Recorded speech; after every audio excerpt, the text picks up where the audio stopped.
Yeah, I'm good, Fondy. I wouldn't call myself a legend racer, but I'm definitely looking forward to calling action on this one tonight.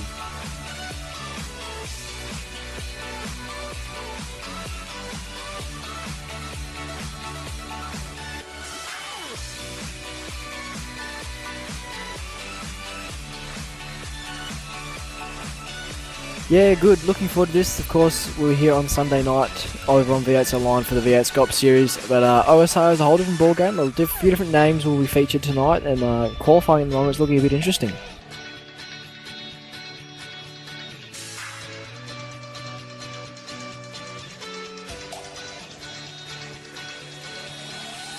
I think most of them will be resting up from us after the first round of the V8 Sculpt Series.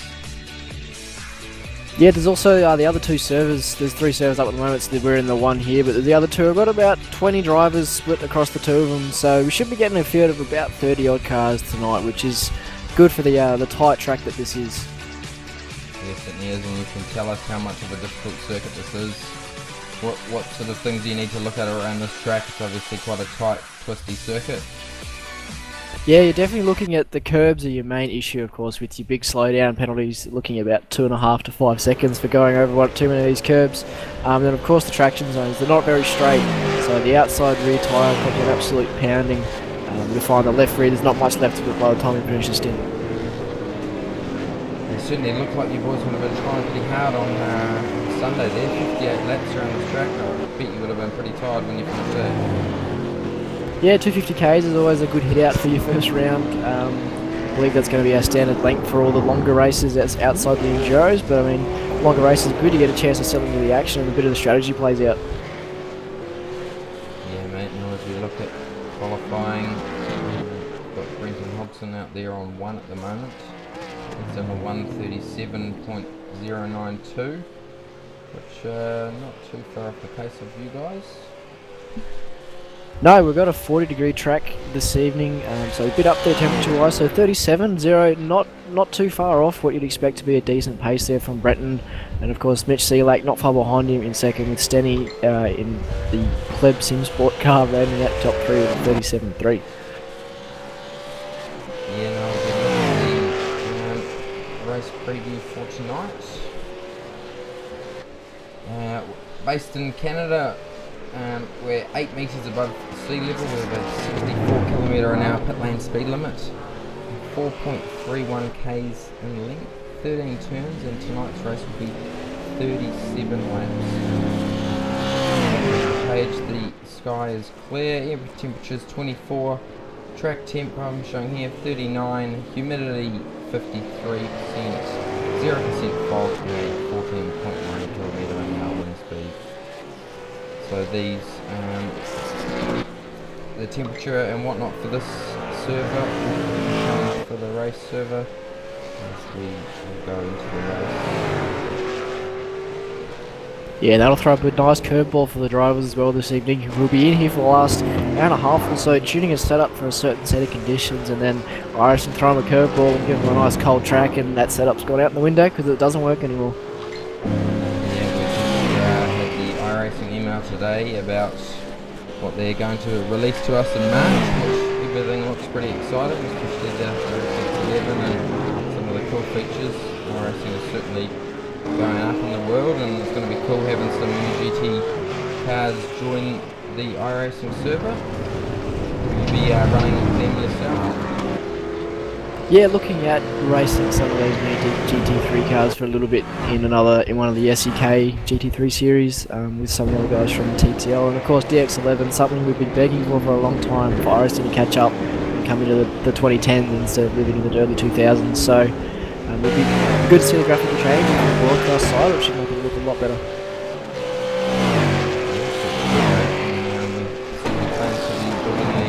Better PC to stream for the V8 Sculpt Series, in future broadcast from SimSpeed TV.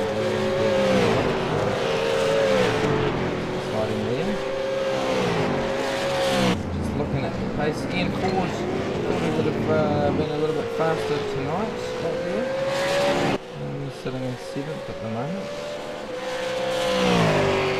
Yeah, Ian Ford up there the other night in the Scott Series in the top 10, but he could just be playing a bit of mind games this evening and just get to qualify down the field a bit and have a bit of a fun race for himself.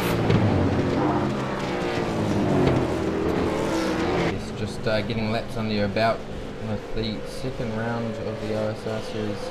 The VFC series just around the corner. The boys will be wanting to keep in the seat as much as they can, as we just see Ian Ford go to P2 now.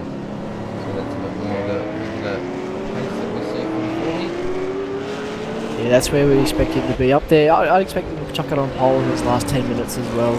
He should be able to get down to the 36s. We were able to do 36s on a race set in these conditions, so I expect these guys, especially Ian and maybe even Mitch Sealack, using the ANZ Magic to get down into the 36s there.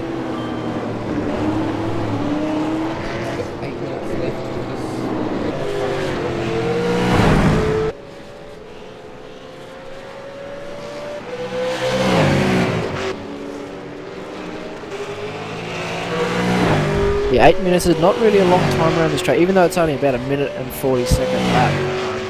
When you include having to escape back to the pits, get back out on track again, do the outlap, you're only going to look at about maybe one more decent run on this qualifying session.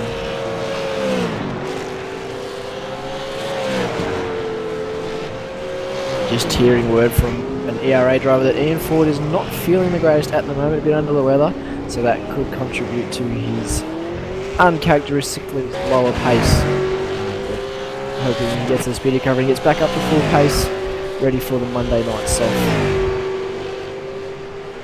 Yeah, and certainly you need to be on your game, especially driving one of these things. I know you're not spending a lot of time to sim racing and driving itself. It really takes it out of you, and certainly having a bit of a cold can slow you up. Yeah, Montreal's not exactly a kind circuit as well. It's a bit demanding, even though we are sim racing and there's not a lot of the physical aspects of it. Mentally it can be quite draining, this circuit, because every corner you have to be on the limit 100% to be able to get that time. As I say, that Ian Ford is now heated to the 36s with a 36 and 922. So right back in the pace there.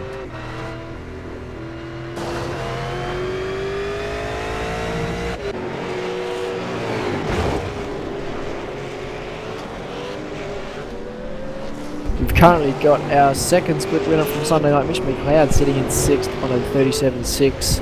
Not what you expect from Mitch. I mean, I don't know whether he's playing the sandbag game again or not, but I would expect Mitch to be up there with the likes of Kurt Stenberg and Sealack, pushing for that pole position.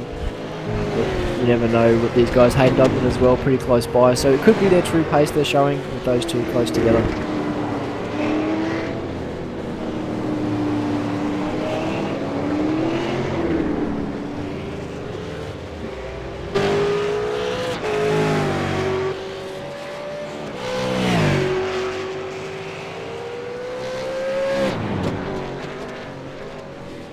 So we've got Brenton Hobson currently sitting in P2 on a 37 flat.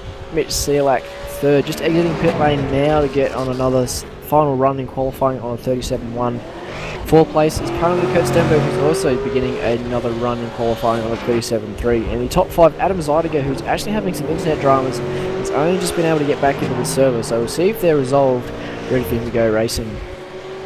Mitch McLeod, as said before, is currently sitting in 6th, out on track again for another run, just to finish off these final 5 minutes of qualifying. Robbie Tomei is in 7th, closely followed by Hayden Dodman, both on 37.7s. Richard Aylwood of ANZ Motorsport sits in 9th on a 38 flat, with his teammate Tyson Williams as well in 10th on a 38.3. Down into the top 20, we've got Nick Heusler in 11th, currently sitting on pit lane, and it looks like he might have parked it for this evening on a 38.5. Jake Maloney from TTL is currently in pit lane, looks like he's done as well, 38.6. Greg Sharp is 13th, Jaden Borg 14th, Sam McLeod 15th, Brody Morris is 16th, Craig Jones 17th, Stephen Varga in the Vortex Red Bull livery in 18th, David Miller is 19th, and Nathan Conrad is at your top 20. These positions though are subject to change because the other two servers can have guys jumping in between that we aren't able to see currently in our server. So come race, some guys might be in different positions than what I've just covered off there. And just answering a question from the broadcast chat, the track temp is 39 to 40 degrees at the moment. So you basically what your default track temp from iRacing, so not too far removed from what you would expect if you were doing some offline testing.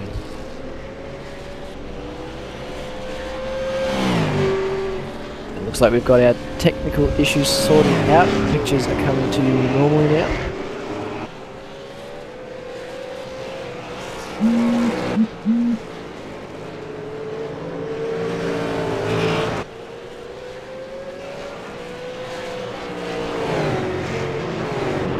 So all the major players in this qualifying session are just coming around to begin a flying lap in the last 3.5 minutes of play. I'll get 2 laps in max now on this. Brenton Hobson will exit the final chicane and begins to cross the start-finish line. Behind him, Mitchell Sealack as well. And Ian Ford is the next in the queue. So our top 3, all at line astern on track. Just taking an onboard with Brendan Hobson there. He runs in this lap.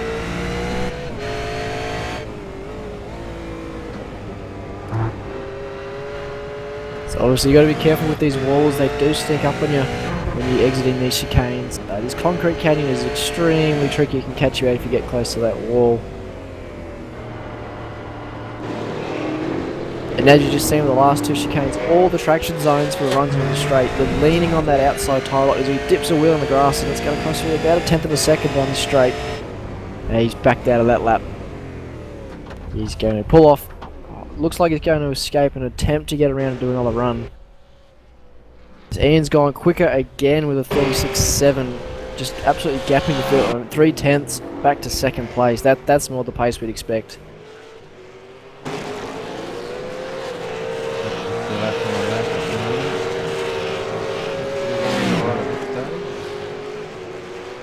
Yeah, he had a small moment just exiting that chicane before the hairpin, dipped the wheel in the grass and got a bit of a loose moment, but he's back on course and he's got it's a minor improvement for him to jump ahead of Brenton Hobson, but I think pole position's out of reach unless he gets some major help.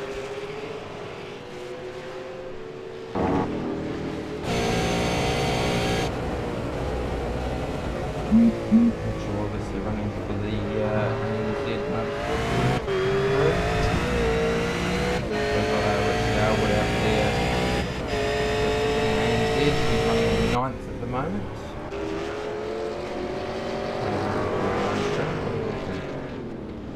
Yeah, I mean, they stand out, those liveries, those are Simworks liveries. I mean, Jared Philso runs a different one as well. I definitely prefer this one over Philso's livery, but that's just my opinion. See what others think of the liveries. Most of the cars on track do look quite stunning though as well. Top effort to all the painters out there from the respective teams. Your guys' car looks great out on track. On our broadcast on Sunday.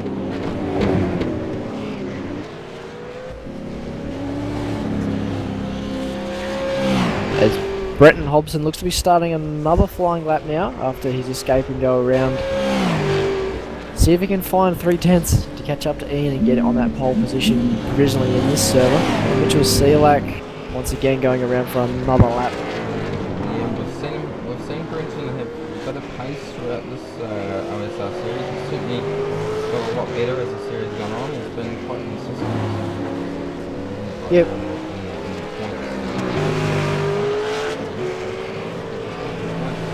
We've got Michael Cracknell on first. He's not here tonight. Joshua Rogers in second.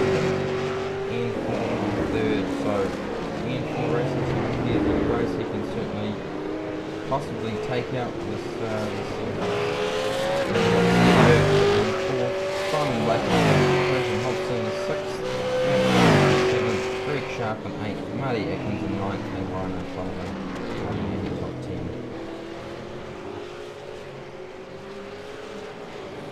10. As I was just going to say before, Brenton Hobson had a good series, his debut series with SSR in the Dev series about 2 seasons back. So the guy's got pace. He just hasn't been able to convert it over in the Scop series, but of course with time that will come. Scops is a pretty big jump from OSR series, just the competitiveness of it and the larger fields. Tends to catch some guys out. I know it did catch me out when I first joined, so. Yeah, well I couldn't believe the pace, between the 8 cars that were running in the top 2 splits. You know, the top 40 was so close. I was just blown away by the pace of everyone, really. So yeah, for yourself to finish right there, man, is big ups to you, dude. Yeah, thanks, Vonnie. As this qualifying session has now, the checkered flag is waving, so the guys are finishing their laps. Brenton Hobson was on a flyer and got absolutely balked at the last chicane and looped it, so he's not done, leaving himself in second place on that 37 flat. So it looks like Ian Ford's got no threat to his provisional pole position, as all the other cars are either in the pit lane or finish the lap and leaving the server.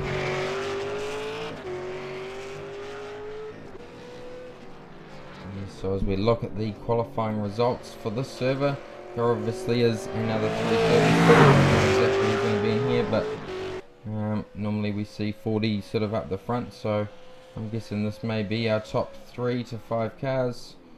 We've got Ian Ford on pole with Brenton Hobson in second, Mitchell Selak in third, Benjamin Smith on fourth, Mitchell McLeod on fifth, Kurt Stenberg on sixth, Adam Zittinger on seventh, Robbie Thomas on 8th, Richard Elwood on 9th, and Hayden Dodman running out your top 10.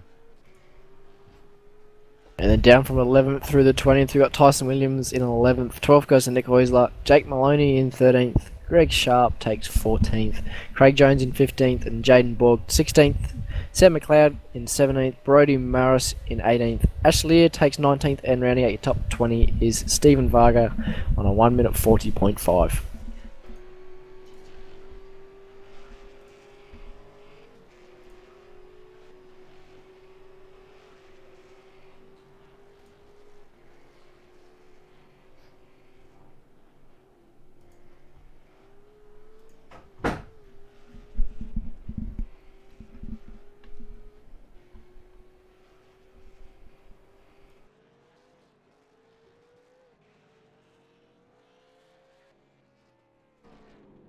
So we're just having a few technical issues. Apparently Fonty's mic's a little bit quiet, so we're going to get that fixed. We might see if we can grab a quick break while the race server gets set up.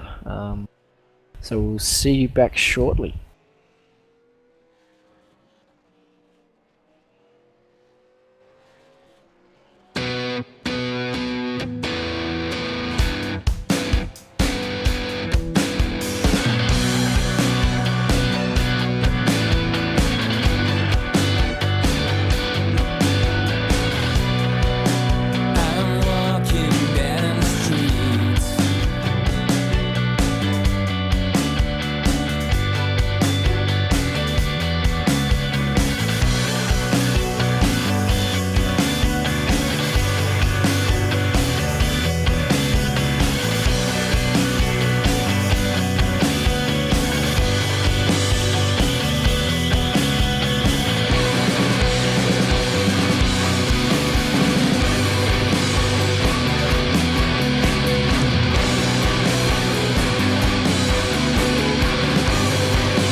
A few years ago, members of the iRacing V8 SUPERCAR community came together to articulate an idea.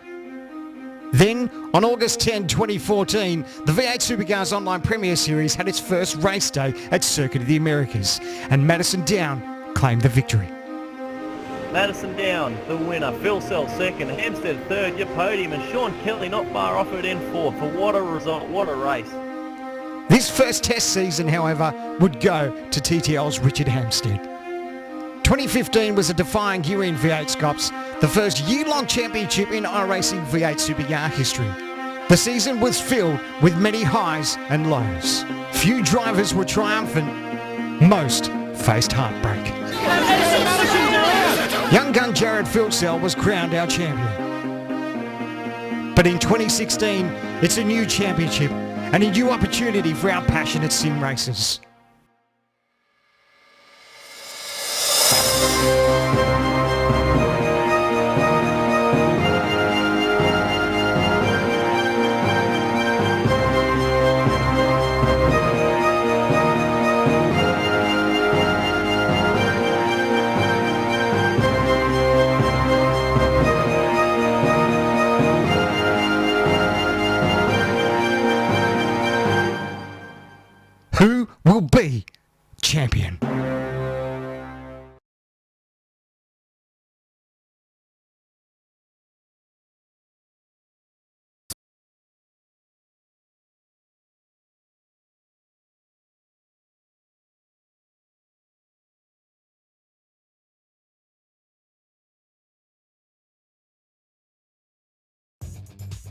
Simulated racing can be awesome, but it can also be kind of a free-for-all. Interestingly, auto racing faced the same problem in its earlier days.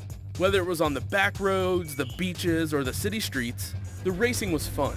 But there was always a certain level of chaos and danger, until some folks came along and put some order to all of this.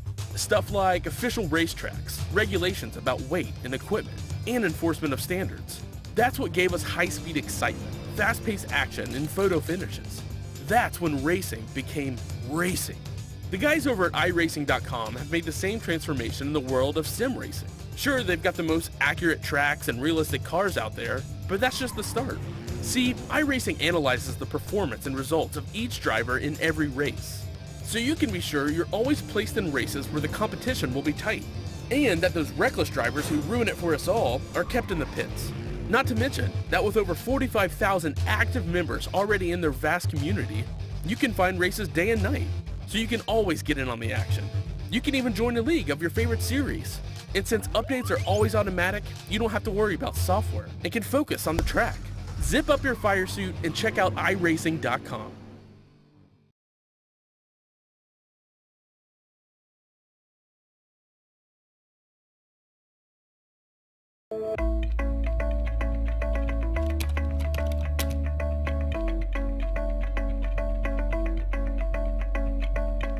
I'm Dan Garrison, software engineer at iRacing.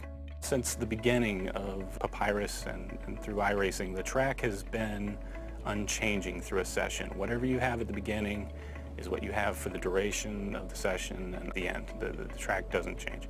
What we want to do is be able to have the track respond to what's going on, to have cars interact with the track, to have the track change in temperature, in the amount of rubber. We want marbles, and we want those to be generated by the cars, putting them where they should be and picking them up and rethrowing them off the race line. It's a physical-based model that we focus on first and foremost. The tire and the track interaction, what's really going on there. It would be easy to just quickly throw something together. Our standards are, it needs to make sense. What's really going on, even at the molecular level between the track and the tire.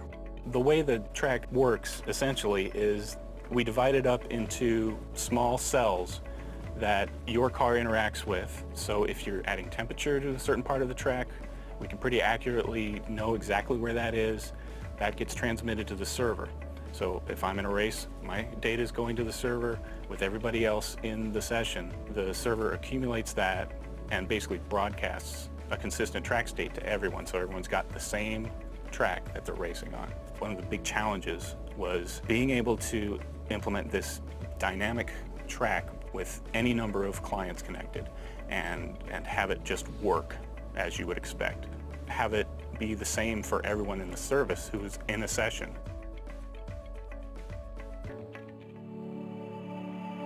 So to kind of give a little bit of a preview of the state of things right now, I basically have run a number of laps at 5 flags with the effects exaggerated for demonstration purposes so that we can kind of immediately see what's going on with the track. Right here is basically the track at the beginning of the session. There is a little bit of rubber on there that's put programmatically. That's the starting state of this track, and it's fairly low rubber at this point. If we skip ahead to the end, I did about 30 laps, so at the very end you can kind of see all this darkened in right here. This is where I was running the car, so well, there you go. And again, this is exaggerated. A single car in 30 laps is not going to darken the track anywhere near this level. We also have the ability to see the temperature, similar to an IR camera. At the beginning of the session, it's a little bit warm down here. It's very cool up here. As we skip ahead, all of a sudden this part of the track has become very warm. This is where I was running the car. And we can also drag the little thumbnail and see the effect of time as the track cools off and returns back to its equilibrium state. Before we had fairly symmetrical tracks. Now, because the sun is shining at some angle, One side of the track might be particularly hot, and 180 degrees around the track is going to be significantly cooler because the sun isn't really pointing at that. So you're on a track where maybe you basically treated it as two equal halves. Now you need to adjust to that. With multiple cars over a long race, you're going to have to seek out where's the grip, where is it going, how is the track changing. It's going to require a much more intelligent approach to racing. You're going to have to be able to handle the track through the life of the race. So in addition to temperature and rubber, we're also spending a lot of time working with marbles, putting them on the track where they should be. Later in a race, you can expect there to be marbles offline, and so a pass might be a little more sketchy later in the race because you're going to have to go through part of the track that has accumulated some rubber. On the oval side, if you want to venture out into, say, the outside line and nobody's been there yet, you can expect to find marbles there. I expect that the track becoming dynamic means that during a race, temperature is going to go up significantly and the grip is going to respond negatively. You will want to be anticipating that, seeking out cooler parts of the track, taking a slightly higher line for a while, testing out, is it faster up here? I fully expect it's going to break up the field. Cars are going to be trying new things. You won't be able to just take a qualifying setup and make a tiny change and then be able to run the same laps over and over. It's going to just become a much more dynamic and unpredictable experience.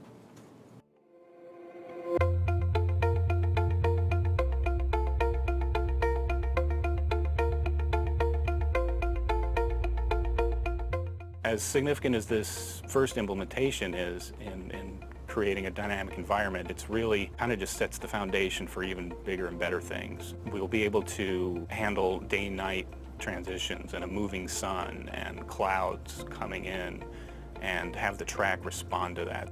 We can look down the road and say, well, we'll want to do rain and have water on the track and have it move and have it dry according to where the tires are and how much temperature is there and how much is the sun shining. All these things that happen in a real race, we want to model them, and we are well on our way in being able to do something like that.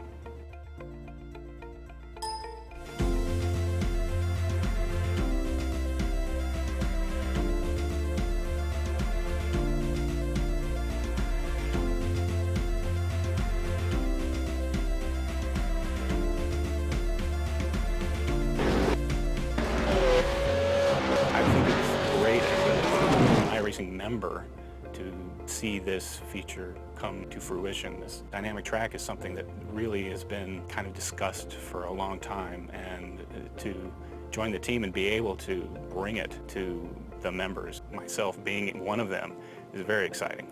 It's going to change the face of race sessions significantly and really improve the experience.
Well, good evening, ladies and gentlemen, and welcome back to the final round of the Oceanic Sim Racing V8 Supercar Series.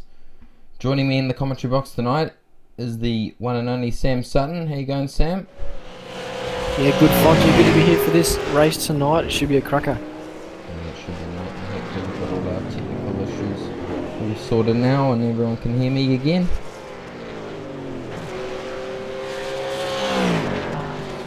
drivers are just finishing off their warm-up out there now. We've got 3 minutes left. Jump on track.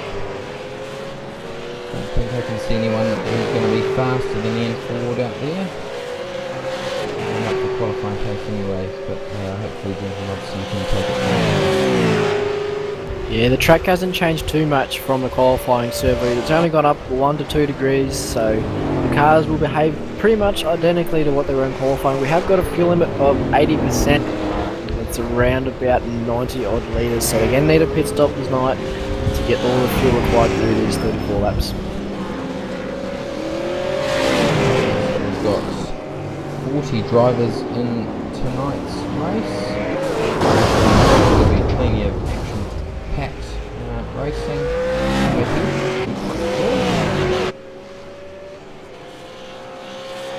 Yes, this circuit is known for its close racing. You often get the trains of cars forming, mainly because it is a tricky track to pass on.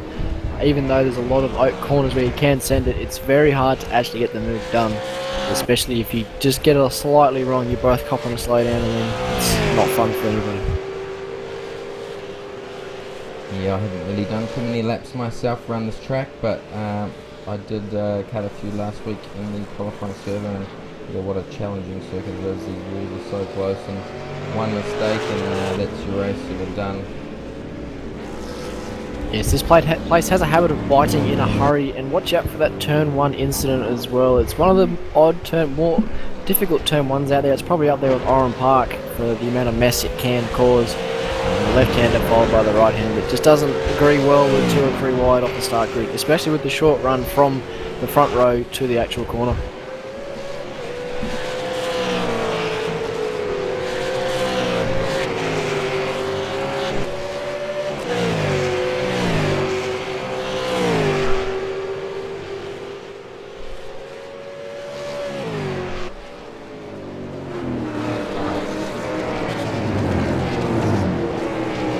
Warm-up is now winding down. We've got just over a minute to go.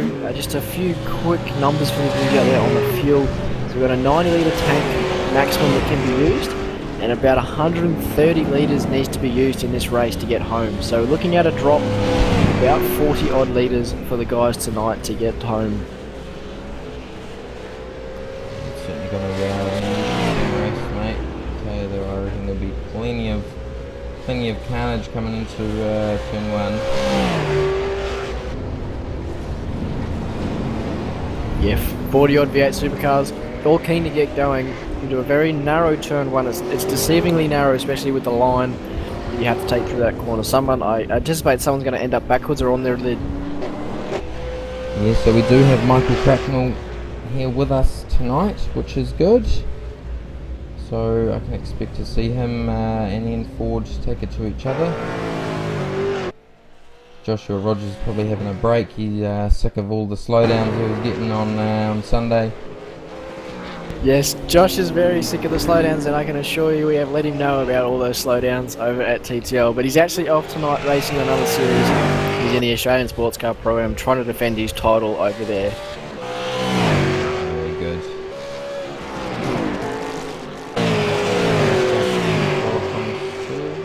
The warm-up serve, I should say. Get into racing in about 30 seconds.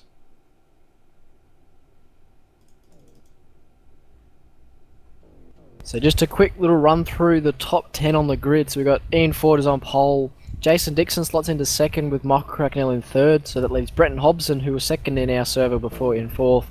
Mitchell Selak's fifth. Benjamin Smith in sixth. Mitch McLeod drops down to seventh. Kurt Stenberg, 8. Adam Zeitinger in 9, who I believe has got all his internet issues sorted. And then rounding out your top 10 is Jason Quire.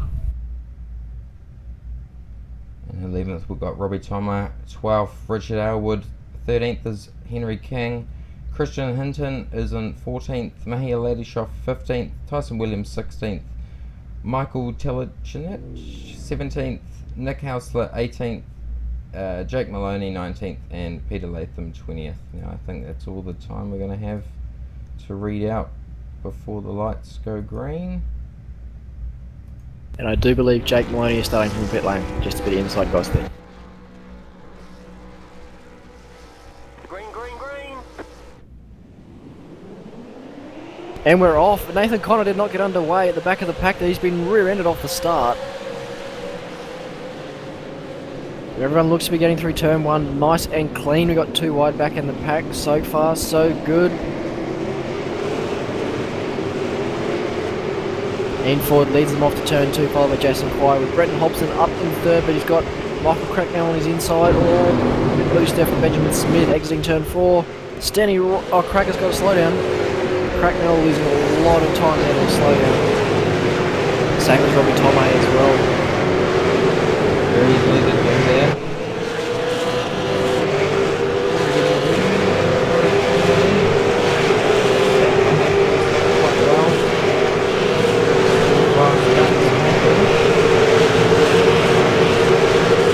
Very clean first half lap, other than Nathan Connor not getting off the line and copying the rear end, copying the car to the rear. It's also clean so far. Come through the final of the back, the second to last chicane towards the hairpin. Jason Quire up the front, very close to the back of Ian Ford. Going to get a nice drive down this back straight into the final chicane, which is not a great passing opportunity, but it can be done. 2 wide back there as well between Brenton Hobson and Benjamin Smith. Hobson taking the alternate line, running down the right hand side of the road. Is Benjamin Smith going to try the outside again and try 2 wide into the final chicane? That's not going to work. Hobson backs out and lets Benjamin Smith have the position, but Benny Smith cops a slowdown. He's in the mix now. 3 wide, Mitch McLeod back there as well. Benjamin Smith, no idea how he hasn't got a slowdown. Still 3 wide, that's not going to work, boys. That's not going to work. Big carnage.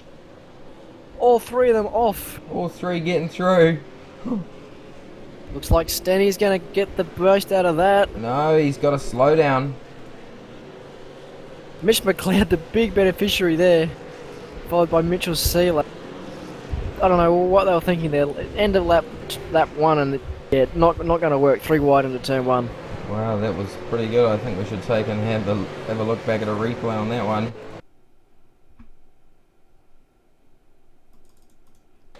Yeah, as we saw, we had Brenton Hobson on the right-hand side of the road running to turn 1, Benny Smith in the middle, standing on the outside. 3 into 1 does not work. Looks like Hobson just came to the left slightly, which then pushed Smith into Stenny, and then the rest is all she wrote. And Mitch McLeod just goes on through and claims 3 positions.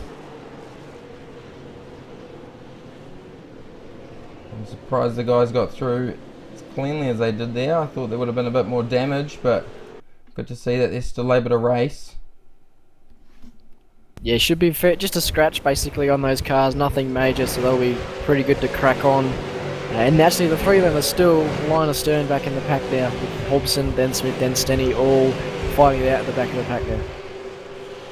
And Kurt Stenberg's, he's had some reasonable pace through some of these rounds, so we've certainly seen an improvement. He's, I think, one to watch for in future V8 Scops rounds.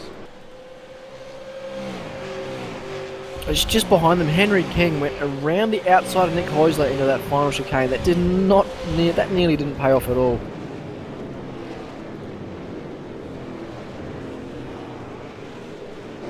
And just hearing news from the team radios that there's been a major accident on the back straight. I don't think we'll be able to get that on a replay.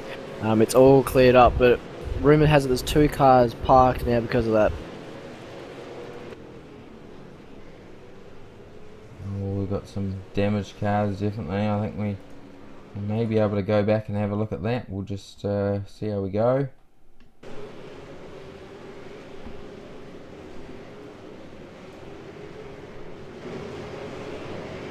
But up at the front, Ian Ford and Jason Dixon are absolutely clearing out thanks to all the carnage caused on lap 1. Have a 5-second gap first to third. Just finished to catch the replay, and what a big crash. Huge accident.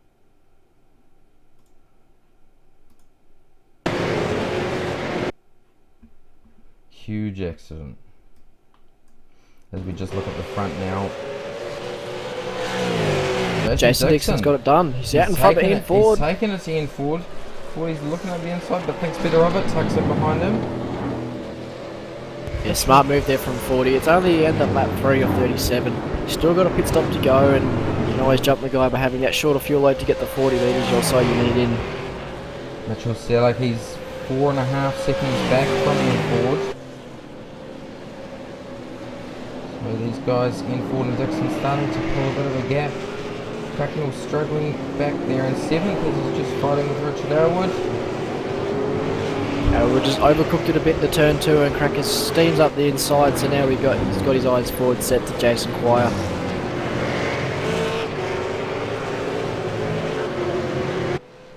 And then behind them you have Chris Hinton, Kurt Stenberg and Brenton Hobson are out your top 10. Seems that we've lost Benjamin Smith. He's back in the pack again. Looks like he's copping a case of the Josh Rogers slowdown syndrome, and he is well back in the field, down in 19th position.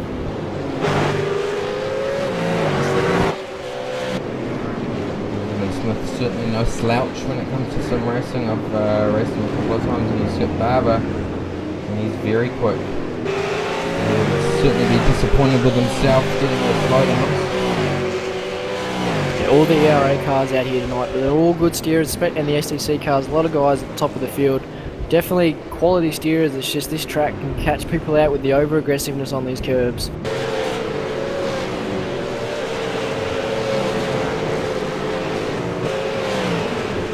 Actually looks like at the front, Jason Dixon's being able to pull a gap on Ian Ford, which is not what I expected at all.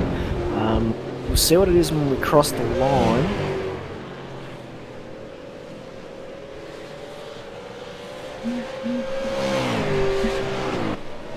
So the gap's out to just over 1 second now, so that's a nice gain there from Jason over Ian.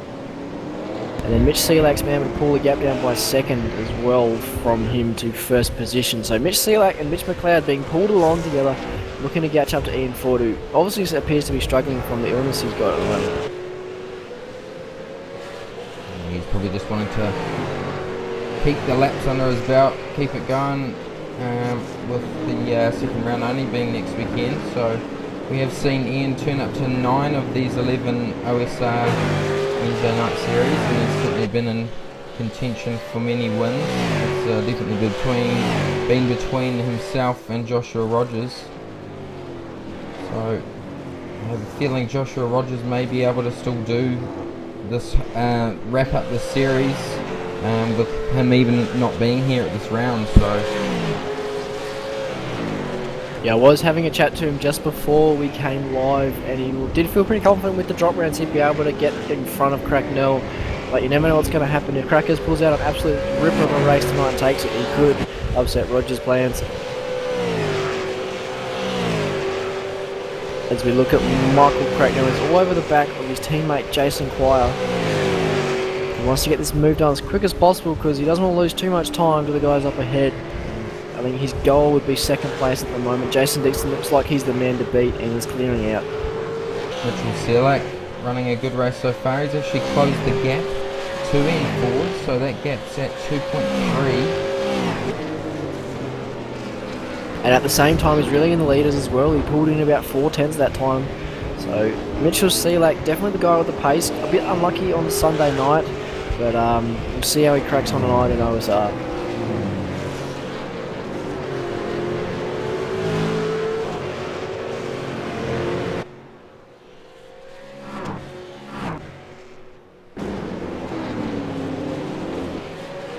Now we're going to be looking at pit stops, ideally about half distance, to split the tyre life, mainly because of the higher track temperature. So around laps 18, 19, which when you'd expect the standard strategy, you can come in a bit earlier, get that undercut, but you've got to bear in mind that your tyres will not be the best once you get to that last 5 laps, which is arguably the most critical stage of the race.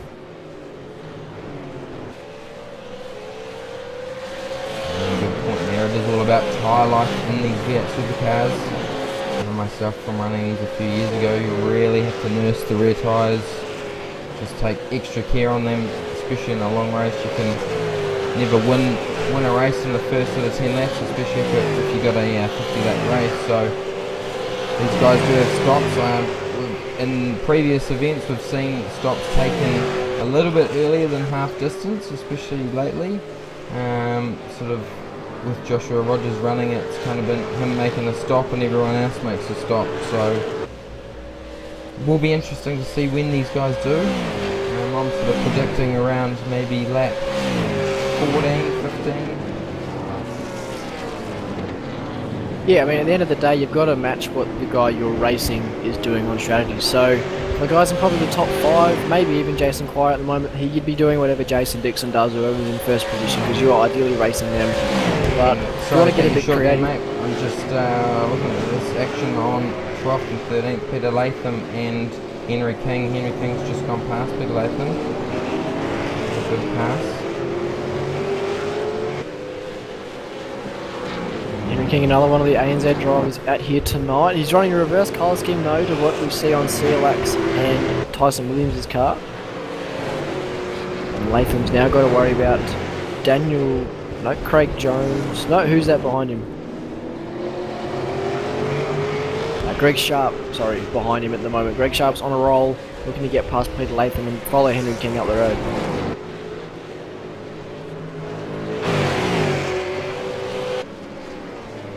Greg Sharp actually is 1 lap down. He's in 31st, so he'll probably want to just sit behind these guys and follow them through. So on that, we've already got 7 cars 1 lap down. It looks like Jaeger Pascoe in 40th has retired, so his night has ended extremely prematurely. Oh, we just saw a little bit of contact there between Peter Latham and Henry King. We'll just go back and have a look at that.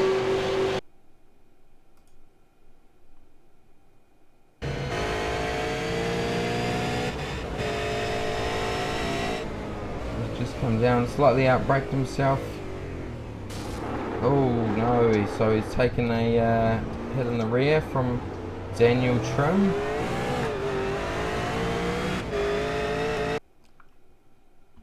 No damage between the two, so they can still continue their racing. Back up the front, Mitch Sealack's got that gap to Ian Ford down to under 1.5 seconds. It was at 1.3 last time across the line. This is well and truly on, and Mitch McLeod is coming with Sealack, so Ian Ford is looking very vulnerable at the moment.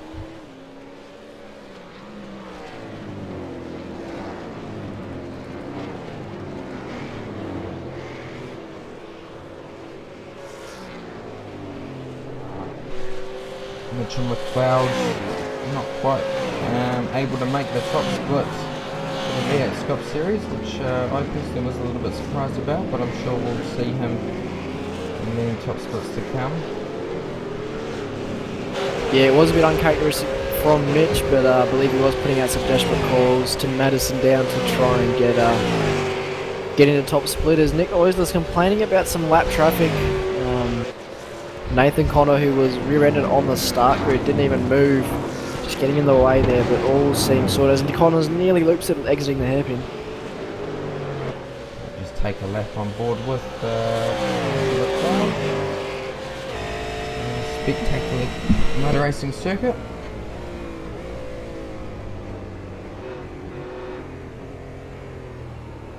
So the big thing to worry about, as you'll see on board here with Mitch, is you're fairly blind if you're following a car to a lot of the apexes you want to hit. The critical curbs you can't quite see until the car in front of you moves, and often it's too late. So you just have to know, really have to know how to drive this track with your eyes shut. Not literally with your eyes shut, but you get what I'm saying. Now you need to be able to do it without seeing all your reference points and using the walls as a guide. There's a lot of marks on the road or just off the side of the road that you can use that aren't going to be blocked. He gets in the grass and hits the wall. Just takes off the front left quarter panel. Doesn't look like there's too much damage to his car though. Getting a bit of the commentator's curse there running on board with him. Looks to be a reasonable lap though.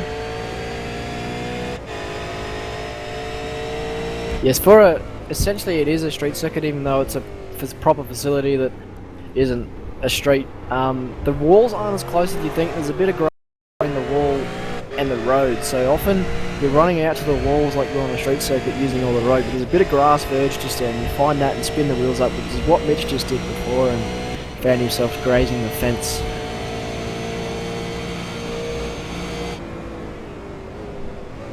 As Mitch ducks into the pit lane, I think this is a bit early to get the pit stop done, I do believe. Possibly going to swap out for a new car.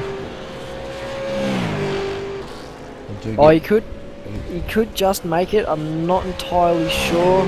Just in some rough mental maths, he should be able to get about 26, 27 laps out of a tank for 90 litres. And there's probably just a bit too many laps left for that to happen. So we'll see what this pit stop time is. While we wait for that to shake out though, the gap at the front has closed down massively. Jason Dixon appears to have gotten a slowdown, which has let Ian Ford catch right back up to his tail. Mitchell Selak 2.5 seconds off the lead. He's got some lap traffic, thankfully they get out of the way. Mitchell Cloud is now down and away, back onto the circuit. Looks like he's just grabbed himself a new car. He'll carry on his merry way.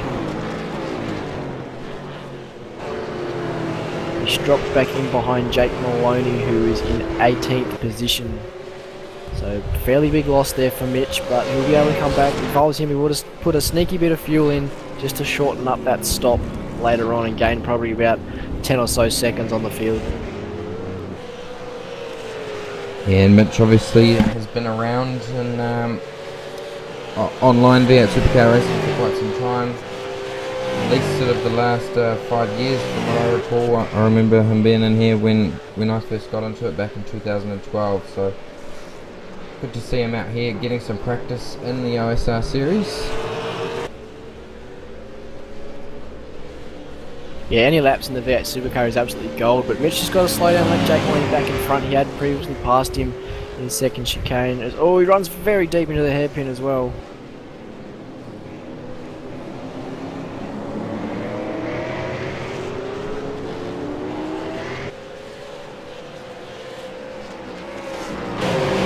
Battle for 8th and 9th.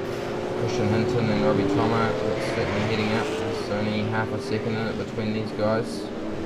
Yeah, and you got Kurt Stenberg, Richard Elwood as well. Got a nice 4-car train here. Last time we saw this many cars together, didn't end quite well. Christian Hinton had as well a good strong hit out on Sunday night in second split. Good to see him running in the top 10 here in the OSR series. You can see Kurt Stenberg look up the inside of Richard Elwood. Better of it though. Tucks in behind him. I think we can expect to see a move made by Stenberg in the next couple of corners. It's Tomei just moving around the mirrors there. Let Steady know he's there. Probably about half a car out. It's not an ideal spot to pass there, but if you send it, you can probably get it done. Again, Tomei having a look, running very deep and nearly rear-ending the back of Stenberg's car. He must be reading the sponsors on the side of Stenny's car and wanting to use some Australia Post Express and send it up the inside there.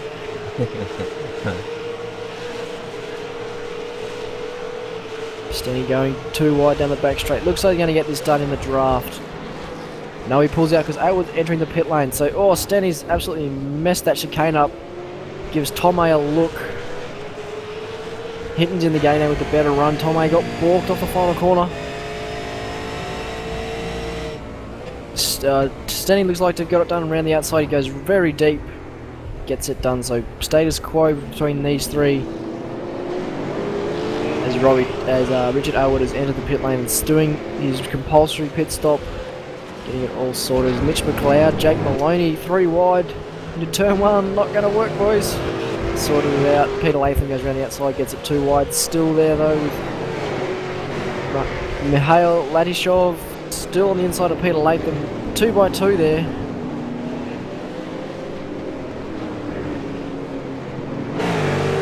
Get it sorted back in a single file.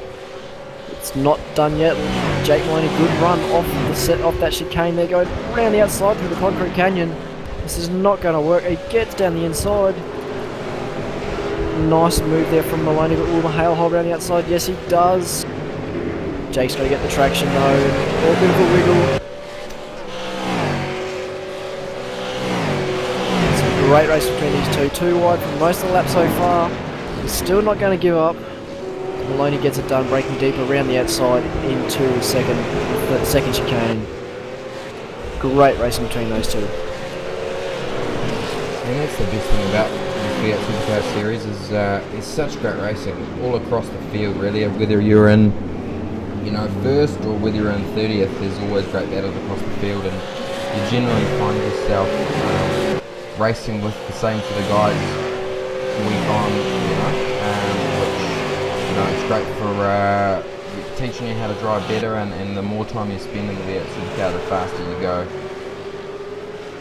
Yeah, this is definitely one of the more challenging cars in the iRacing service, mainly because it's a bit left field to what most people would expect from a race car. So seat time is extremely valuable in it. It certainly showed the other week where a lot of the regulars hadn't driven the car for a couple of months and they were all a bit rusty when we got in it for pre-qual.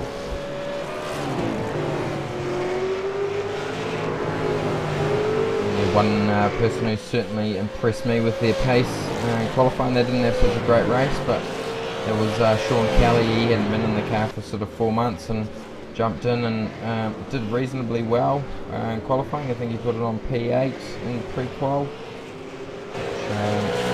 was a good effort by him.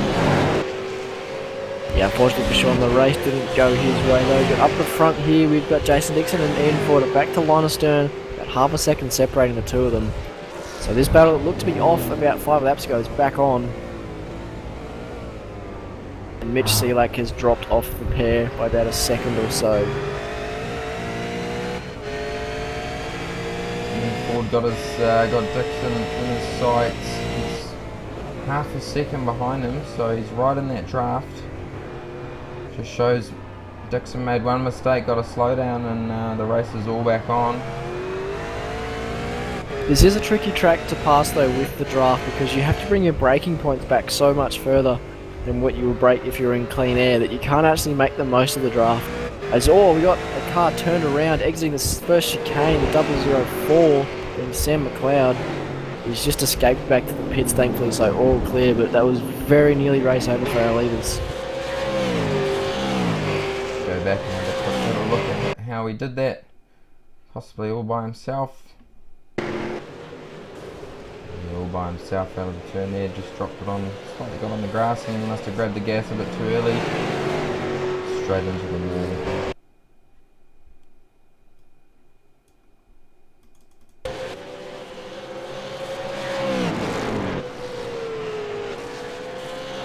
We haven't seen Jason Dixon too much in this OSR series.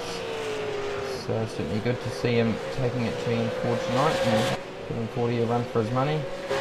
We've got Cracknell sitting there in 4th position.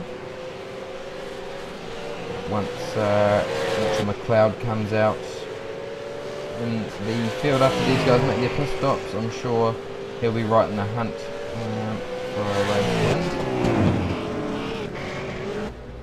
Yeah, Mitch is kind of buried at the moment due to just him getting his... Actually, he's in the pit lane at the moment parked, so I think his night is done. Okay, so Jason Dixon, he is in pit lane, Ian Ford has stayed out. Mitchell Selak has followed Dixon in. And Cracknell stayed out as well. Stenberg in also with a fair bit of damage to the right rear of his car. Robbie Tomei staying out, Chris Hinton staying out as well. So we've hit that phase of the race now. Lap 15 is what you said, Fonty, and it's happened. The leader has committed to the pit strategy, and we'll see if everyone decides to follow or if Ian's going to run as long as possible and have a qualifying style car up to the end of this race.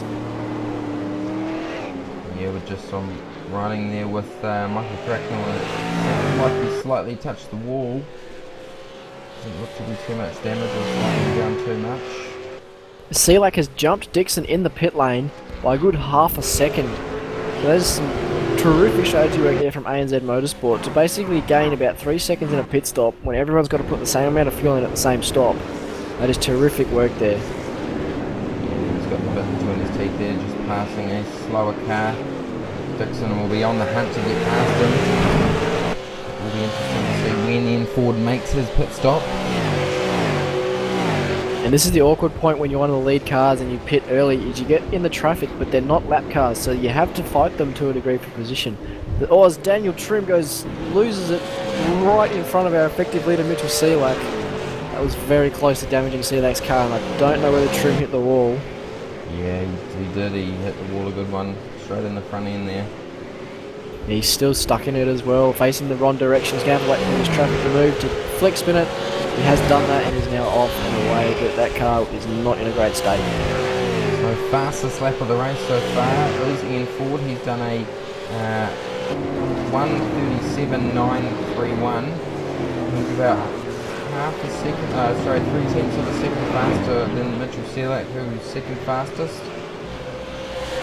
As Selak appears to have just lost it exiting the final chicane, and that's let Dixon get back in front. So all that work he did, actually, he just looks like he's clearing a slate. It's a very weird exit from Selak, but all back to normal. He's right on the tail of Jason Dixon. So when whenever Ian pits, it's an interesting rejoin for these three.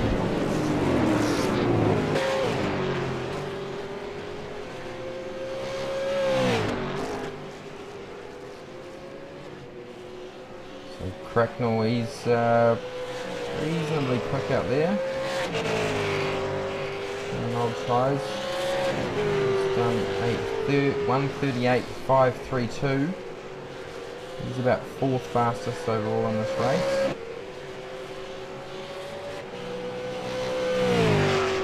Yeah, the tyres start to be feeling it now. 16 laps. I think the max I'd be wanting to do is half distance on a set. I wouldn't want to be pushing it any further. Ian Ford continues to circulate, so does Michael Cracknell. Our top three all staying out on track still, with Robbie Tomei coming down the back straight. We'll see what he does. He's going to go around again as well.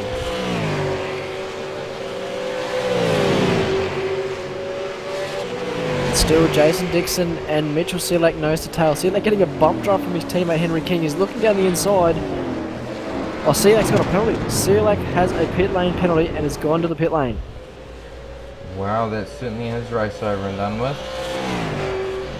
So it's between Dixon now and Ford. And yeah, that's unfortunate McLeod. for Selak. Yeah, that is unfortunate. McLeod certainly could be in the mix. Is he? Oh no, he's not. Sorry, he's out of the race. So it's going to be between Dixon and Ford. Cracknell could finish. So yes, McLeod, another one of our 7 or 8 retirements we have now. Top 3 here. We have 6 retirements with Mitch McLeod, Sam McLeod, Brad Charlton, Benny Smith, Brent O'Brien, Tyson Williams and Jaeger Pascoe all retired from this race. Card in his hand. How longer he stays out, the harder it's going to be for Jason Dixon to get in front and stay in front and win this race. He just won't have the tyres left to do it, and Ian's car will be lighter as well. So for Ian Ford now, he's got the strategy. So a bit of that little pace again in the straight line. If I was Ian, I'd go as long as I could now, knowing I've only got to fight Jason Dixon to get a qualifying style car underneath him with only about half a tank full. Oh, Jason is stuck. He's getting through all this traffic as well. He's actually on the tail of Nick Heusler in 5th. So he's having to have a fight unless Heusler's going to pit this lap. No, he's staying out. So Dixon's in a bit of a fight now, which is going to cost him some time, while Ian is all by himself in clean air. Oh, big moment for a car there behind Dixon. Go back and see what it was.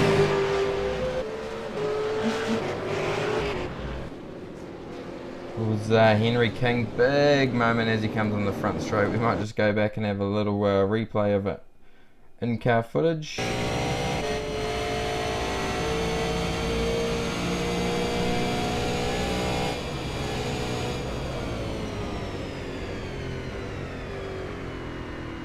So Jason Dixon has now cleared Nick Heusler with minimal fuss. So he's off to set his sights on Robbie Tomei. But all these guys ahead of him are yet to pit. And a rough guide is when the guy pulls into his box. If you're exiting the hairpin, you're probably going to come out equal with him or just behind him. So when Ian does commit to the pit lane, as he still is going to continue on racing, we'll have to keep an eye on where Jason is when Ian grabs that into his box and see how close this exit the hairpin. So he's got about 40 seconds on him from it is going to be. So Ian's just crossed the start finish line now, and Jason is only. That shouldn't. I don't think that's going to be enough to get in front forward.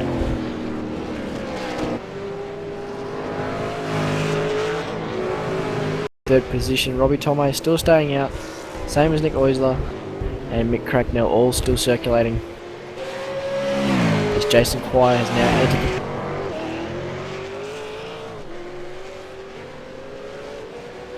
the you go back to 13th and 14th. Richard Aylward and Kurt Stenberg nose to tail as they've got to clear a lap car before this final chicane. That's dicey. They get it done nice and clean. Battle continues between these two. That last corner, that last chicane, it's so hard to get right. You just make that smallest mistake and you visit the wall on the outside there. Yeah, as I believe I said the other night, the way to take that chicane is the way to get a slowdown. You've got to commit full 100% to it, and it's just a millimetre one side and you get a slowdown, or a millimetre the other side and you nailed it. So it's the trickiest corner I think I've ever tried to take an nose. Oh, nose to tail between it, Steady and Aylward. I believe Steady's even giving them a hurry up for the chicane.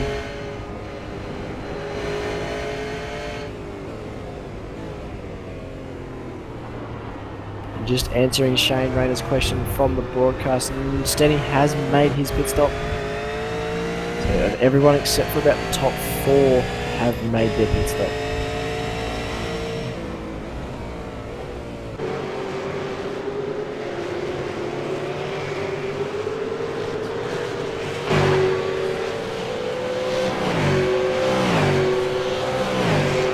Good battle between Richard and Kurt. These guys both top drivers. I know myself, I drove with Richard last year in the V8 Scott endurance rounds. Very clean, consistent driver. So he's going at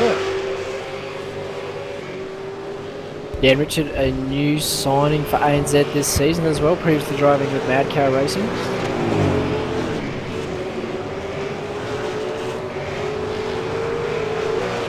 Very close.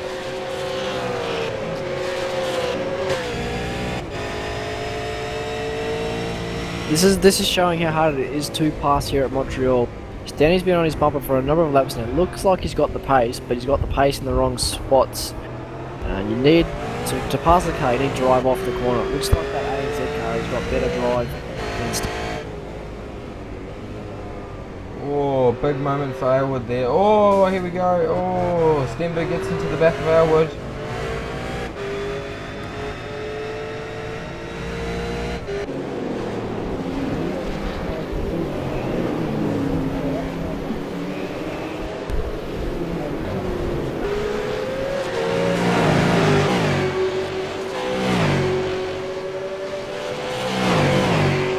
So that little touch through that chicane has caused Aylward to lose his boot and his rear wing. Not going to do great for the limited error that's already on his car. We'll see what he does when he cracks on or decides to bite the bullet and go and get that new car from the garage. There's some quite tight turns, so he's going to need that rear downforce to turn the car. Driving a straight line, it'll be fast in a straight line. We have seen in previous rounds. For example, Spa, one of the cars lost the rear wing and was actually faster without a rear wing. So, let's see how he goes. Yeah, he's just deployed the ANZ weight reduction kit and just removed some critical body parts in an effort to go quicker in a straight line. So Ian Ford's still on track, Michael Cracknell's still on track. Jason Dixon up to third, Robbie Tomei in the pit lane, just exiting now. Craig Jones, another car yet to pit. I believe he's the only car yet to enter the pit lane and do his compulsory service. So, the gap between Dixon and Ford as we stand is 38.4 seconds. So, I personally think that Dixon may be able to do it. Doesn't seem, quite a long pit lane here at Montreal, so it will be interesting. Yeah, Ian should be stationary for about 15 seconds to put all the fuel he needs into the car, but the transit time is probably about 20 seconds as well. So looking at 35 seconds to get it all done. So we'll be very close between the two. Of course, it's enough figures.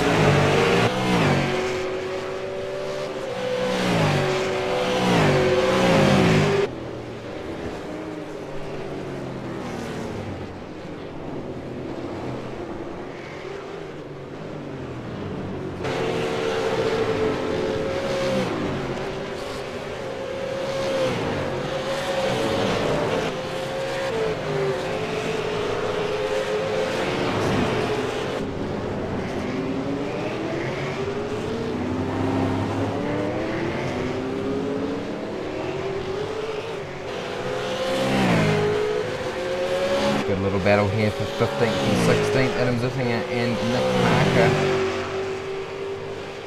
These guys going at it. Just made a pass for Nick for 15th position. Nick, Adam had a bit of a wiggle there in that last chicane. That would have been a very nervy moment for him there. Jake Worst Maloney, place to want to have a wiggle. Jake Maloney and Nick Halster going at it also for 11th and 12th. Yeah, Housley will be on some fresh tyres. He has just pit very recently. Maloney, one of the earlier cars to stop. He stopped around the same time as Jason Dixon. So he'll be on he's probably on about 7 lap older tyres than Häusler.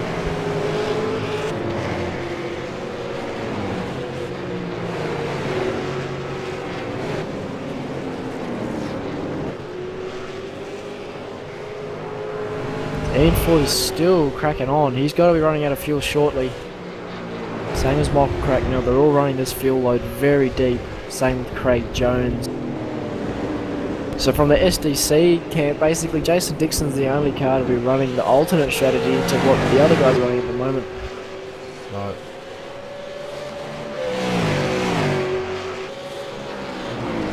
Dixon looking to be closing the gap on Fords. The gap is at 35.6 seconds now. Yeah, I still think Ian's going to have his number though when it all comes out. Ian will be on the very fresh tyres. And I think Jason's probably just... he's been duped here by being this car second in the queue when he made his pit stop.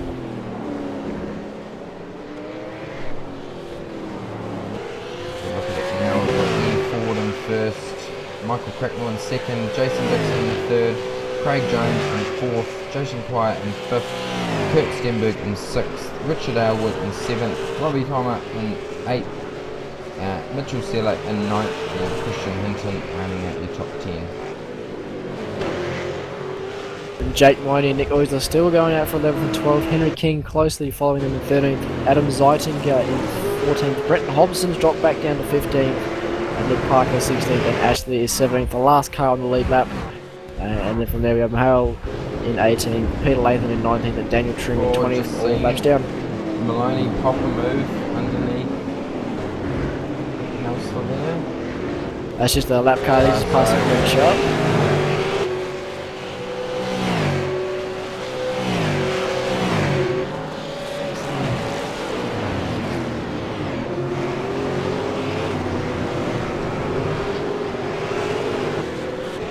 Going across the grass there. We've got to slow down. The traffic at the moment is thick, the thickest traffic I've seen at this circuit in a while. It's almost like a multi-class field, the amount of lap cars guys are going through at the moment. So look at this battle for 7th and 8th. Aylward with a bootless car there. A lot of pressure by Robbie Tomei.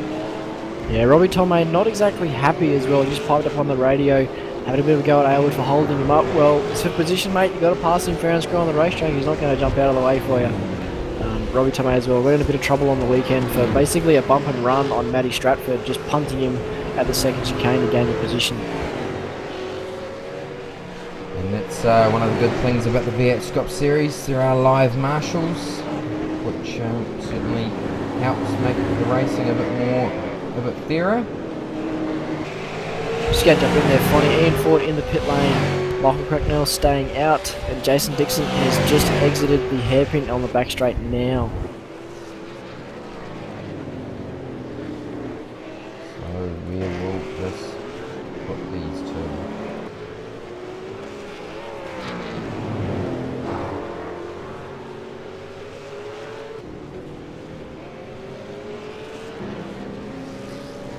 Gonna have it done. Yep, Dixon braking into turn 1. Ian Ford still just down and away now. It's going to be very close. Side by side through turn 2. This is gonna be a good race here.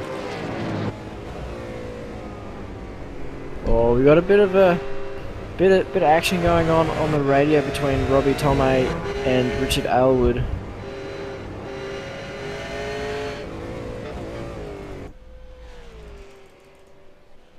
I'll just go back there and have a look and see what happened between those two.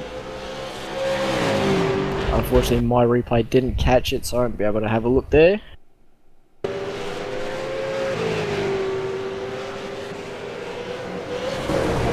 Oh, so Richard Elwood's, yeah, he was kind of taken out there. Car just came across and sort of took off his nose, which jumped on the gas a bit too early. So Tomo will be, yeah, that was a little bit harsh on his behalf, but one of these things sort of happen.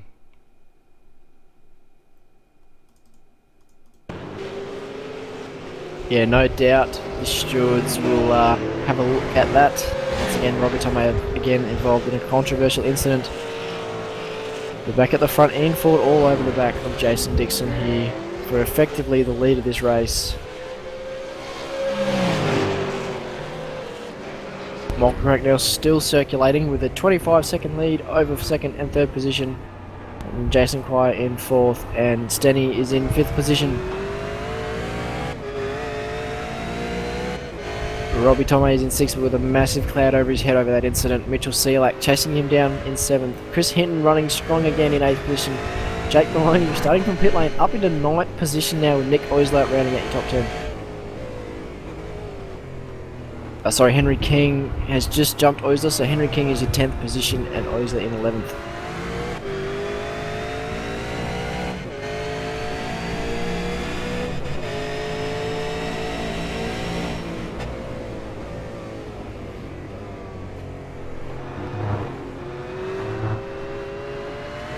But Ian Ford and Jason Dixon going hammer and toe at it. Ian had a look into the second chicane, running towards the hairpin now.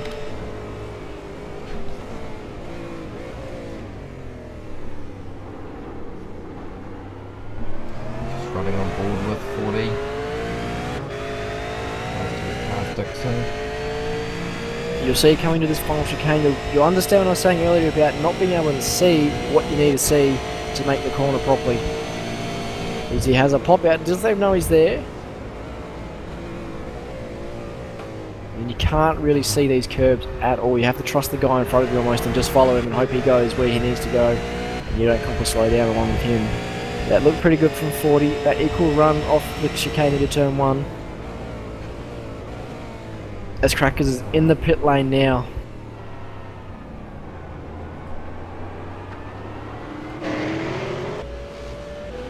Michael Cracknell will hold down third position on track with Jason Quire and Steady, only just entering the final chicane now.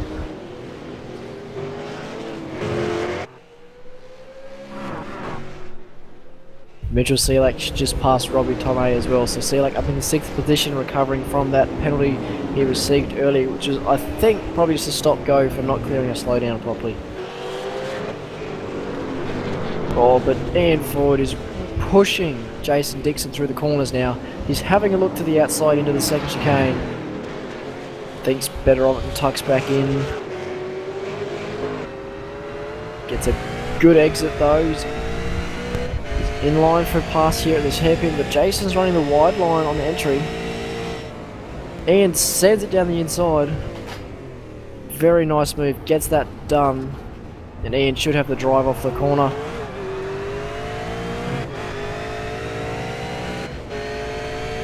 See what Jason can do with this draft. It is very good here at Montreal. It will pull him up, and if he commits to the braking zone, he should just fly down the inside. Pops his nose out and just tucks back in, thinks better of it. We'll see him save his rear tyres as much as he can and just slip in that draft. Look to make a move maybe in the last 2 or 3 laps. 10 laps to go now. So if we just look at our gains for the race, Jake Maloney, he's moved up 10 spots while he actually started from pit lane, so really he's moved up from the last in the field. Staglier, 14th, he's moved up 17 spots.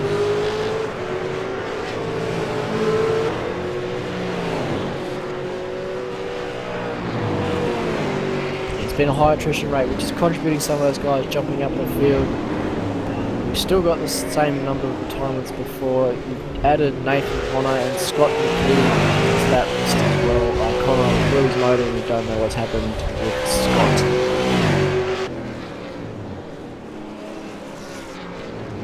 But in other news in the top 5, and Jason Quay. Oh, Jason Quay's around. He's in the fence. Jason Quay is in the fence, exiting the first chicane.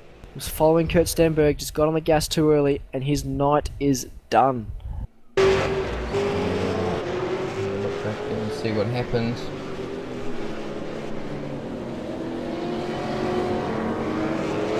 Yeah, I was going to say that Stenny and Jason had switched positions, and as we went and flicked them, Jason just got loose and nosed it very hard into the fence. So that's gifted Sealac 5th position. So good recovery still there from Sealac. Robbie Tomei is now up to 6th, but again, a massive cloud hanging over his head. A lot of guys feeling that he just took out Richard Aylwood, but we'll have to see what the stewards say post-race.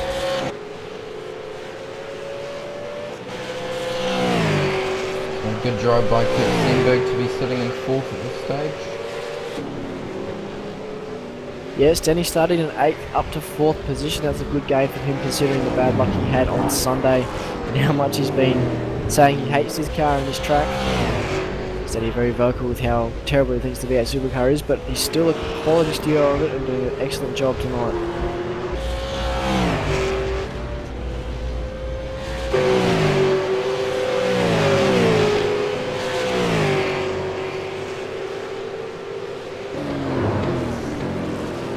As expected up the front, Jason Dixon has not been able to hold on to Ian Ford.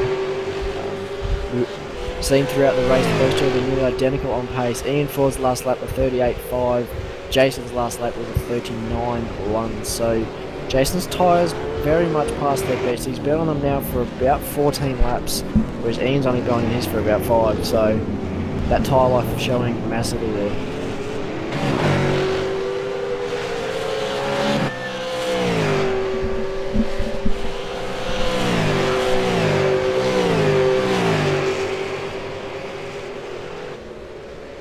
Nick Oisler, Adam Zeitinger back in 10th and 11th going at it as well. Zeitinger just having a look to the inside into the second chicane, but thinking better of it, pulls back in.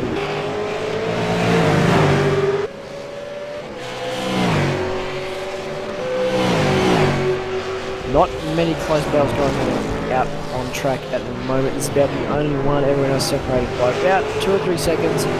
We've got 2 seconds from first to second and then 10 back to third. So if you're just spreading out, looks like Oisler taking the defensive line into the hairpin. Zeitinger doesn't matter though, goes down the inside, gets it done. Oisler appears to be having a slowdown issue. He might have cut the chicane, just clearing it there. So Zeitinger now into the top 10, Oisler back to 11th. Henry King just behind them will be looking to move up on them as well.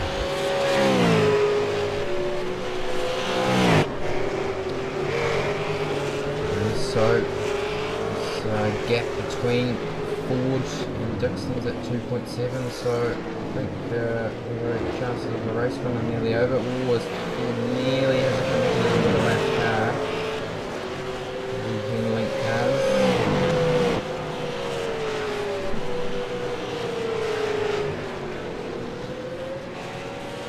Provided Ian doesn't cop a slowdown, this should be his race.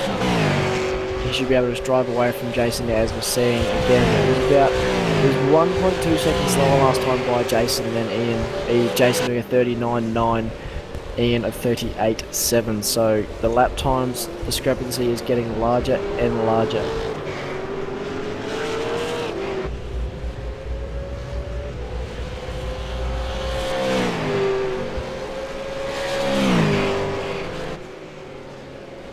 Taken on board with Ian Ford for this lap.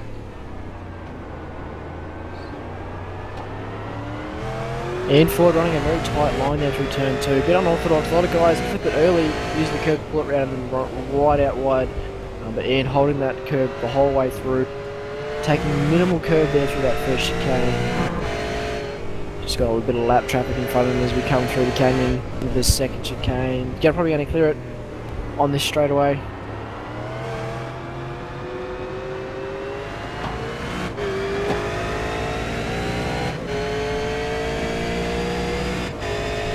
past that traffic, no fuss.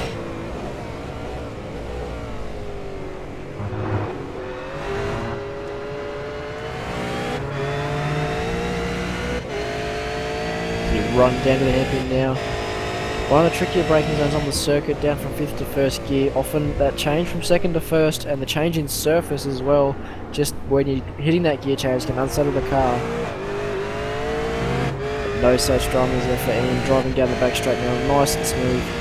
Getting up to around 270 k's an hour.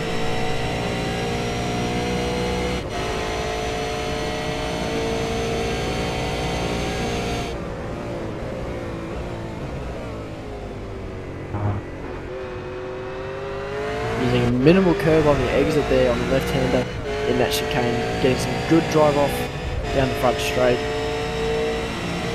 That last lap was a 38.4 compared to Jason's 39.8, so extending that gap out to 4 seconds now.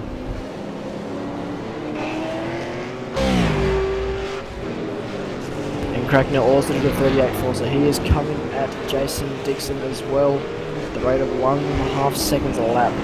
Jason has looked probably vulnerable here to Crackers if he doesn't get a wriggle on. He's got about 8 seconds and there's about 6 laps to go. Could be a finish that we saw on Sunday. Yeah, I hope it won't be if you're running out of fuel though, it'll just be running out of tyres. Rather running out of tyres than out of fuel.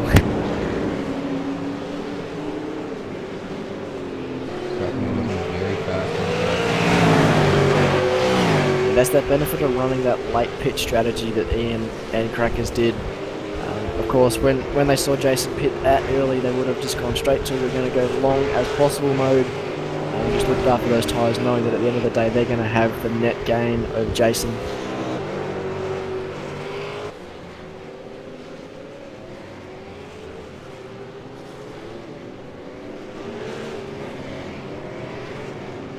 The rest of the field is relatively quiet as well, but no major battles going on track at all. A lot of cars separated by about 3 or 4 seconds each. So this race is definitely coming down to its final stages as we are on lap 32 of 37, about to start 33.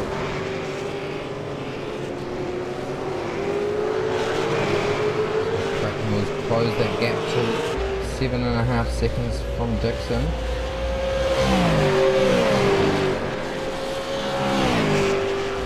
Yeah, and Dixon lost about another 1.5 seconds that time as well. Ian doing a 37.9. That is an absolute amazing lap time for this time in the race. That nearly matches his fastest lap, which was set on lap 8. So also was a 37.9.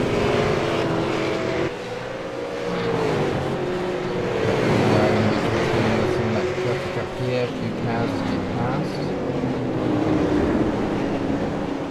He won't help his race winning campaign, but he just goes Nearly turned ugly though with that 07 car getting loose, exiting the chicane there, and could have easily just come across his nose and cleaned him up. Yeah, that's the only one thing you got to worry about. So one of the good things about running V8 Scops is the top 40 guys are great drivers and sort of within a second of each other a lap, so don't really have too many amateurs out there, which is good. But we'll contention with some slower cars. That gap is closed to 6.8 seconds, so Cracknell on the hunt for Dixon. He's got clear air in front of him now. Just another battle that's heating up as well. It's 8th and 9th, Jake Maloney and Bretton Hobson. Jake's got the front of his car is essentially missing, so he's got a lot of top end speed deficit. Bretton is catching him quickly. Jake's in the 39s, Bretton is in the 39s as well, but they're definitely now nose to tail. So this will be another battle to watch towards the end of this race for the back end of the top 10.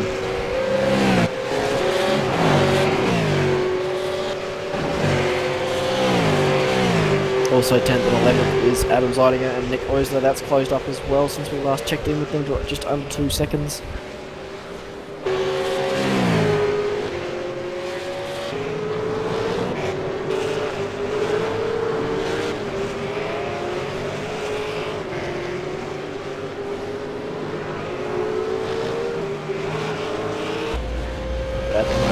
forward is putting on an absolute masterclass in how to manage a hot track race, just driving away from these guys behind him. Still in the very, very low 38s, which is a stellar effort.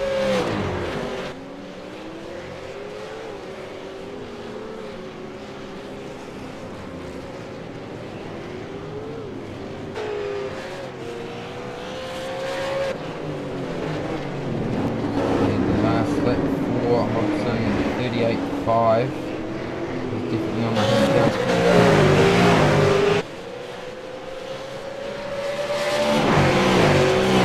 Christian Hinton could be the loser out of this one. These two boys look very fast, especially Hobson. Hinton looks like he had a slowdown last time by with doing a 1 minute 41. That's definitely not a normal lap time, so that's closed up as well. Battle for 7th, 8th and 9th. As Jake looks down the inside, he's absolutely centred, doesn't quite get it done. Hinton looked to be struggling with internet dramas there, so that won't be helping Maloney's vision. Maloney using the draft to offset that missing top end speed he has with that front end damage. He's probably going to pop out and have a look here into the final chicane as he's looked, and he's done it. He's going down the inside very, very deep. Is he going to get a stop? Yes. Oh, he's Wall of Champions it though. He's in the wall. So Jake lost 2 positions and that car is wrecked. Riding on board for that. From the moment he hit that brake pedal, he knew he wasn't going to pull it up properly. The car got all sorts of sideways. But he's cracking on anyway. He's back in this fight with Hobson and Hinton. Maloney's not one to give up, so he'll probably crack on. If he doesn't have a meatball, he'll carry on.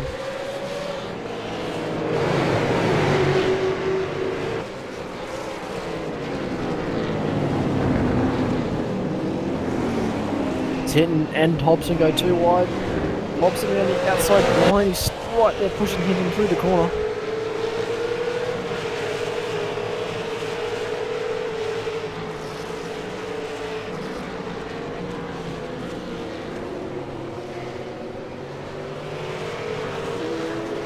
All 3 of them still nose to tail. Maloney It'll be interesting to see if Jake a little bit pits. in a straight line. Yeah, lost a lot of... Oh, he's in the grass. He's in the grass. That's that done. Drops in behind one of the Pro Force racing cars. Or next to, sorry, one of the Pro Force racing cars are a lap down. See what he does, whether he does go to the pit lane or he just cracks on and hopes to hang on to 9th position. He's cracking on. Oh, he's in the grass again. Very loose there in the rear end. Very wary of Adam's lighting behind him.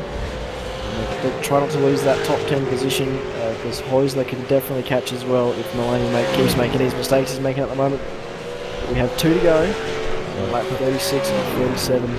Ian Ford coming down the back straight, about to start his final lap. Cracknell not quite been able to catch Dixon. He's 5 seconds behind him, so his efforts to try and get second place on the podium haven't quite worked out. Race isn't over yet, but it'll be pretty hard for him to catch him at this point. I'd say Crackers is going to hit the cruise control button for this lap and just secure that 3rd position. He's got 20 seconds back to steady in 4th, so he's pretty much got that one sewn up. Jake Maloney has been passed by Adam Zeidinger, so he's now in 10th place. Nick Heusler all over the back of him now.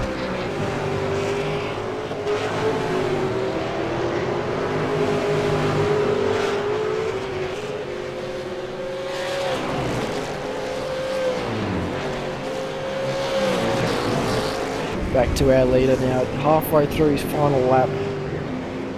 Had a bit of a shaky start, but he's definitely dominated the second half of this race. Made an excellent pit strategy, got the job done. We'll have to wait and see though how the point shakes out between Michael Cracknell and Josh Rogers as to whether or not Cracknell takes the championship. And then Jason Dixon does a superb job as well, running that short first stint and long second stint to be able to hang on to second place as well as he has. It's stellar job there from Jason.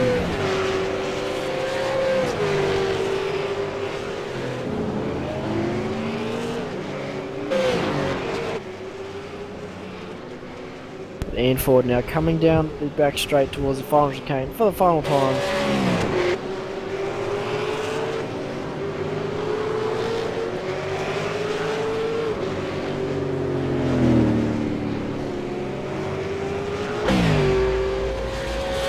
So we have the winner of the final round of the OSR V8 Supercar Series is Ian Ford, taking a dominant win there. 8 seconds behind will be Jason Dixon in second position. Third place will go to STC Motorsports' Michael Cracknell. And then a fair way back, Kurt Stenberg, who's now just on the back straight, having a bit of fun moving about. Take fourth position, just coming from 8, having that second lap off in that 3 wide at turn 1. But a very good job there for Fusion Sim Racing and Daco Motorsports. Mitchell Selak of ANZ brings it home in 5th. Robbie Tomei just exiting the final chicane now, 6th position for him, but massive cloud over his head. They did see with Richard Aylward. Brendan Hobson, his teammate from Synergy Sim Racing, in 7th position. Christian Hinton in 8th. Adam Zeitinger coming through the final chicane now for 9th. Maloney and Oiser for 10th position are side by side in the final turn. Oh, Heusler's lost it. He's taken Maloney's around. Heusler's being a good guy, just redressing that position. So that could have ended very badly, but all is fair. Maloney takes 10th position. Heusler 11th, a good show of sportsmanship there. Henry King across the line in 12th. Craig Jones coming across in 13th. Ashley close by in 14th and 15th. Hale, Lakeshore, and so all the cars on the lead lap. So the 40 car field, 15 cars finished on the lead lap, and 28 cars finished the race. That was a pretty good race, I thought, mate. Good to see Dixon giving it to 40. Couldn't quite come home with the goods, but certainly good pace for his V8 Scops campaign. Yeah, a lot of guys probably just using their Scop setups from the weekend, as we've got a bit of craziness going on with some of our leaders doing some donuts. But yeah, definitely a good race, a lot less carnage than I expected for a Wednesday night OSR race at Montreal. Montreal always causes massive accidents, and the big fields and the gulp in class with some drivers can often cause incidents, but other than that, the 2 major ones we had all seem to go fairly cleanly there, Fonty. Yeah, it was a reasonably good race. Would have been nice to have the likes of Joshua Rogers, some of those other guys attend today, but they're off doing other racing, which is absolutely fine. But no, it was a great race tonight, and certainly a grand one to finish off this OSR Wednesday night series. We've had some great races, which you haven't really been a part of with us, Sam, but we want to thank you for coming on board and calling this race, mate. You've done an excellent job.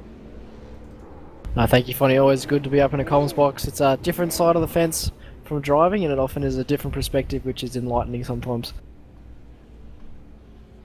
Yeah, choice, mate.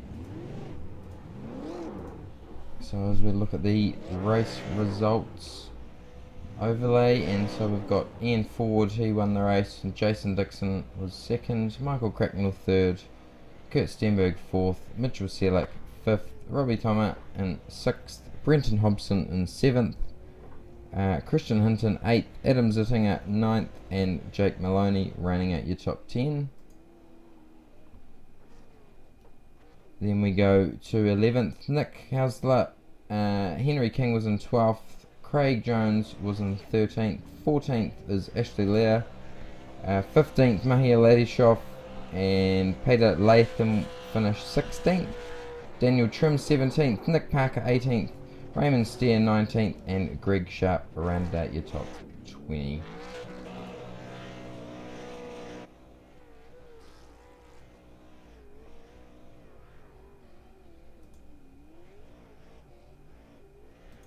So we'll just wait and see if any of the drivers decide to turn up for a post-race interview in the final race of Season 2 for season 1, sorry, of 2016, round 11 of the OSR V8 Supercar series. Still, we don't know who's the champion yet.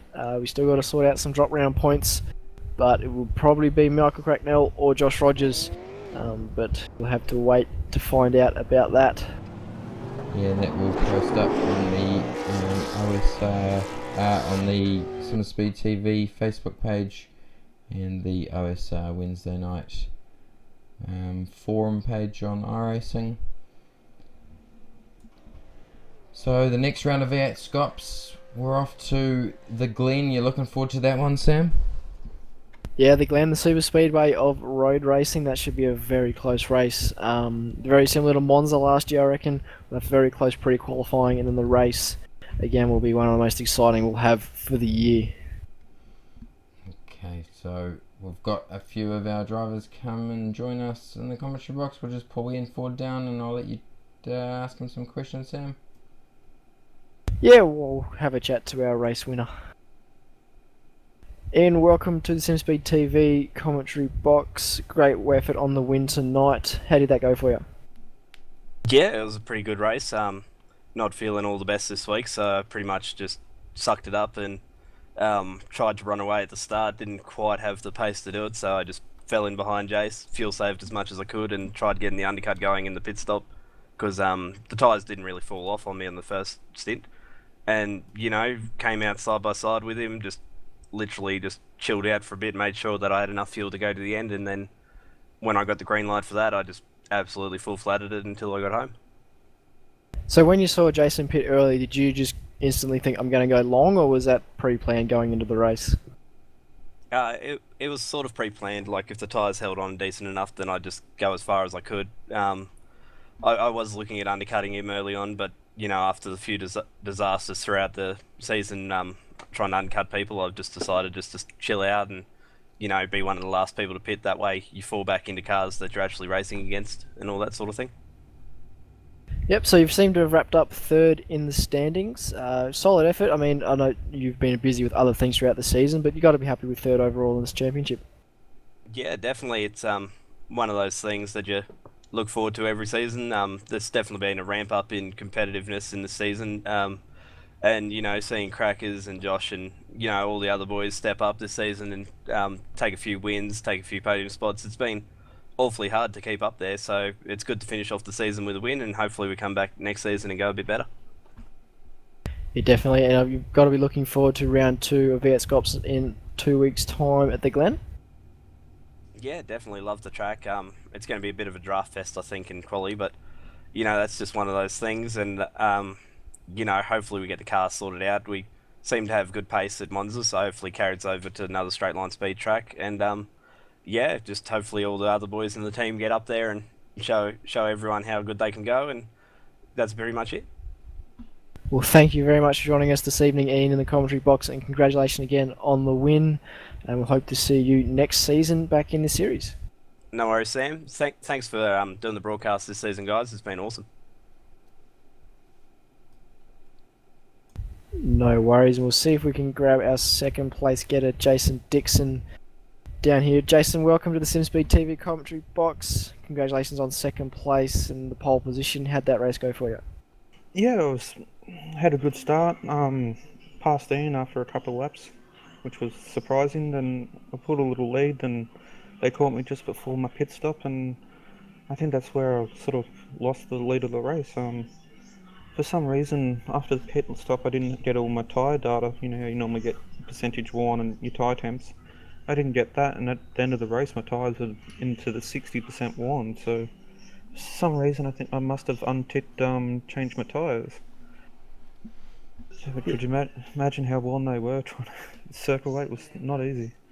Yeah, we did see your lap times take a dramatic hit towards the end of that race, and we weren't sure whether it was just because you ran long or not, but definitely if you didn't get the tyres changed, that's not ideal to your strategy. Yeah, definitely. It was definitely in my best interest to take tyres, and it was my full intent to. So you must have been worried at the end there, though, with the tyres not being there for you and Crackers coming at a fairly decent rate of knots, averaging about 1.5 seconds a lap. Would you ever concern that he'd get to you? Yeah, I actually thought he was going to catch me with about 2 to go, but I was able to do a couple decent laps there, which I think saved me. So all in all, a pretty decent race for you there, grabbing pole position. Oh, sorry, second position on the grid. Sorry, challenging Ian for the win there at some stages. You looking forward to coming back next season? Yeah, I always love this track. I think it's about 3 or 4 front row starts in a row. I've had even a Monday night podium here, so I love the track. I'm going to try and make some rounds next season. It's just hard with work at the moment. Yeah, real life does get in the way of our hobby sometimes, but thank you anyway for joining us tonight, Jason. And again, congratulations on the podium this evening.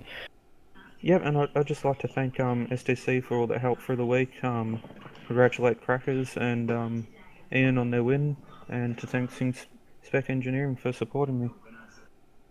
No worries, thank you very much, Jason. And we'll see if we can grab our third place getter, Michael Cracknell, down here for a quick chat. Crackers, welcome to the SimSpeed TV commentary box. Congratulations on third position. How did that race go for you? Hey Sam, Scott.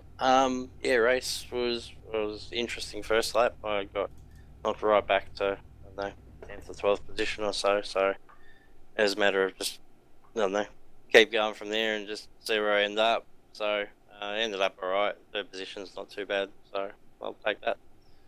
Seemed like you were going to run the same strategy as Ian did at the start there as well. He going long, you went long with him, and actually went longer than Ian. Seemed like that paid off for you in the end with the fresher tyres over all your competitors. Yeah, I was just going to see if I could sort of catch Jason there at the end. Maybe another couple of laps. I probably would have got him, but like I made up about 10 seconds on him in that short space of time. So running long, I think, sort of just kept me out of the traffic. I know Jason was getting held up a little bit when he came out of the pits in traffic. So, and the other reason I stayed out was just to, because I think with this series you get bonus points for leading a lap. So I waited for Ian to come in and just went an extra couple of laps to maybe get some bonus points. Because to be honest, I don't know how the points at work or drop rounds or bonus points or anything like that, or what I needed to do to sort of, be in contention for the title. Well, I think from just adding the calculation up here, it's not official yet, but I think you have just done enough to take out the series there, Cracknell, mate. Oh, cheers. No, it's been a long season. I know that I'll be honest, I know if Josh turned up tonight, it would have been his for sure. So I'll congratulate him, but it's been a really fun series and a good season. Yeah, well, it's been great to have you on board, mate, and you've certainly given us some great racing to broadcast, so thank you for that. Yeah, no problem. Thanks to Simon Black, everyone at OSR for putting on this series, and also you guys for putting on a really good broadcast. It's been an enjoyable season, and it's been enjoyable sort of watching replays and going back and watching the race in full length and don't obviously see what happens in the race if you don't sort of see the broadcast. So no, it's been a good job by you guys. Well, thanks for joining us this evening, Crackers, and congratulations again on third place. And provisionally, looks like you've grabbed the title as well for season 1 of 2016. So well done. No worries. Cheers, Sam. Cheers, Scott. No worries. So we got one more up there. We got the wonderful Kurt Stenny Stenberg. Welcome, Stenny, to the SimSpeed TV Combox. Eventful race for you out there. How'd that go for you? Yeah, definitely an eventful race. Didn't really qualify where I wanted to. Screwed up qualifying big time and started 8th. Got a really good start. Not sure what happened on lap 2 or 3 or whatever it was. That was a bit weird.